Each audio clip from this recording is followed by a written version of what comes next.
പൈസ ഇല്ല നടക്കത്തില്ല, പൈസ ഇല്ല ഞാൻ മേടിക്കത്തില്ല. ഇല്ലില്ല, എന്റെ അമ്മയെ പോലല്ലേ, അപ്പൊ പൈസ മേടിക്കണ്ടേ?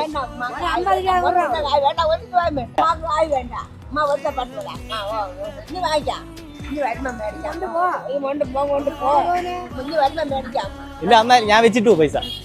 പൈസ പറഞ്ഞാൽ എനിക്ക് അറിയില്ല. ഉമ്മ കൈ ഞാൻ സന്തോഷത്തോടെ വരുന്നേ. അമ്മ ഈ മീൻ എത്ര രൂപ? മീൻ എത്ര? ചുമ്മാതാ, മീൻ എത്ര രൂപ പറ. എനിക്ക് ഞാൻ 100 രൂപ തരാം. ഞാൻ തോറ്റു, ഉമ്മയുടെ മുമ്പ് ഞാൻ തോറ്റു കേട്ടോ. ഞാൻ ഒന്ന് ചോദിച്ചപ്പോഴും ഉമ്മ തന്നേന് നന്ദി കേട്ടോ. അപ്പൊ ഇതുകൂടെ അമ്മ വിറ്റോ? ഇല്ല വേണ്ട വേണ്ട വേണ്ട വേണ്ട വേണ്ട. ഞാൻ കൊടുക്കുന്ന മനസ്സോടെ അങ്ങ് മേടിക്കും. പക്ഷെ ഉമ്മ 100 രൂപ മേടിക്കുന്നുള്ളൂ. അതെന്താ അങ്ങനെ? ആ കാശിനോട് വലിയ ആർത്തിയില്ല, എന്നാലും സാധനങ്ങൾ കാര്യങ്ങളൊക്കെ നടക്കണ്ടേ?